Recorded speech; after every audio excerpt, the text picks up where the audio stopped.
সবাই কেমন আছেন? আশা করি ভালো আছেন। আমিও ভালো আছি, আপনারাও ভালো থাকেন। আজকে আমি রান্না করব নিরামিষ পেঁপে ভাজি। তার জন্য তেমন কিছু লাগবে না, শুধুমাত্র পেঁপেগুলো ছোট ছোট করে কেটে নিতে হবে, কুচি কুচি করে।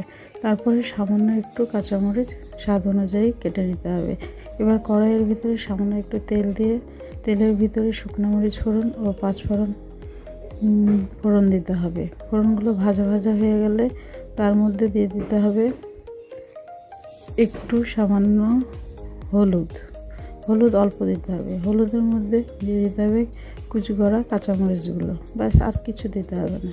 এবার পেঁপাগুলো কড়াইয়ের মধ্যে দিয়ে দিতে হবে এবং আস্তে হিটে বারবার নেড়ে চেড়ে সিদ্ধ করতে হবে, বারবার ঢাকনা দিয়ে ঢেকে দিতে হবে। তারপরে কিছুটা লবণ দিয়ে দিতে হবে আর স্বাদ অনুযায়ী চিনি দিয়ে দিতে হবে। এবার গ্যাসের আঁচটা কম দিয়ে ভালো করে নেড়ে নেড়ে ঢাকনা দিয়ে ঢেকে সিদ্ধ করতে হবে। তাহলেই আমাদের হয়ে যাবে নিরামিষ পেঁপে ভাজি। সবাইকে ধন্যবাদ। আশা করি এই পেঁপে ভাজি খেলে আপনাদের সবার ভালো লাগবে।